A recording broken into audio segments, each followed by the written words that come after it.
Hello, and welcome back to Betty's Book Basket. Today we are going to be reading Ida Always by Caron Levis and Charles Santoso.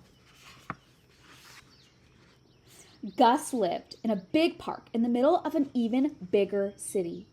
Buildings grew around him and shifted the shape of the sky. Zookeepers poked in and out. Visitors came and went. But every morning, when keys clicked and shoes clacked, Gus crawled out of his cave and spent his day with Ida. Ida was right there, always. When Gus tossed the ball, Ida was there to catch it. And when Gus splashed water, Ida was there to splash him right back. They chased and raced until the school bells rang. Then the two friends flocked onto their favorite rock while the city pulsed around them. "I wish we could see it," Gus sighed. "You don't have to see it to feel it," said Ida. "Listen." They heard buses groan, trucks rumble, police whistle, taxis honk, pigeons coo, people say, "Hey, wait, yo, hello," and children laugh. "That's the city's heartbeat," said Ida. "It's right here with us, always." When the sky grew dark, Gus and Ida waved goodnight and crawled off to their caves. With subways humming underground, they added their snores to the sounds of their city.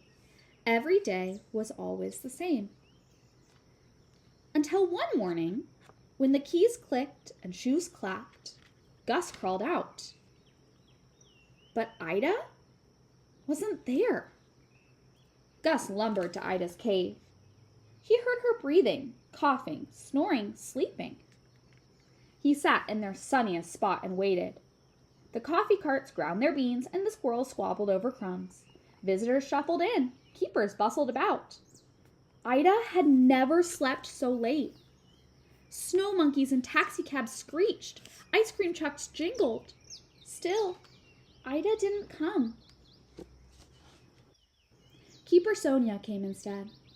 Sonia told Gus that Ida was very sick. Usually, there's a way to make a sick bear better, but this time was different. Ida wouldn't hurt, but she would get tired and too weak to swim and play. Then one day, when her body stopped working, Ida would die. Sonia's voice was soft.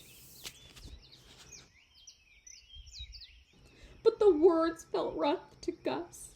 His insides churned, his chin shook, the sky rumbled. Gus rushed to his friend. "Don't go," he growled. "Don't go, don't go, don't!" Ida growled right back.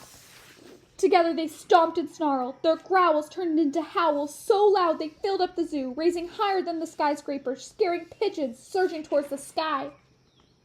And then they stopped. Two friends folded into one shadow and slumped quietly on the rocks. Two bare noses sniffed. Two bare breaths panted. Two bare hearts echoed each other's beat. A plane roared overhead. Gus and Ida wondered where it was going. They wondered where Ida was going, too. They wondered and guessed and imagined as they whispered nose to nose. "Wherever I go," said Ida, "I bet I'll always smell your fishy breath." That made Gus smile. He wasn't sure if he should, but Ida was giggling too. They let their laughs bounce back and forth between them. From then on, Ida spent most days in her cave. She slept a lot, but she didn't hurt. The keepers took good care of her, and Gus helped. He gathered her favorite toys and fishy treats. He brought her visitors' notes. There were growling days and laughing days, and days that mixed them up. Sometimes Ida needed a moment alone, and sometimes Gus did too. But at the end of each day, Gus always told Ida, "I'll miss you." And Ida always told Gus, "I'll miss you too." Then they would cuddle until the sky grew dark and the lamps of the city clicked on. They would wave goodnight 1,000 times, then wave a few times more. Then, one sunny day, while Gus smoothed her fur, Ida curled into quiet. Her eyes fluttered shut, and they didn't open anymore. Gus pressed one last pat onto Ida's paw. The papers shared the news. The city cried. For days, the zoo was filled with goodbyes. Now, when keys click and shoes clack, Gus crawls out of his cave, knowing Ida won't be there. He dives and swims alone. He eats his lunch with Sonia. They roll Ida's favorite yellow ball. Some days, Gus forgets. He looks for Ida on the rock in her cave behind the waterfall. When he remembers she isn't there, he rests in the shadows. But even in the shadows, the sounds of the city reach him.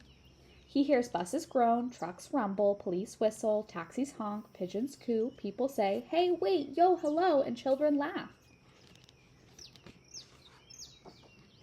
Gus smiles.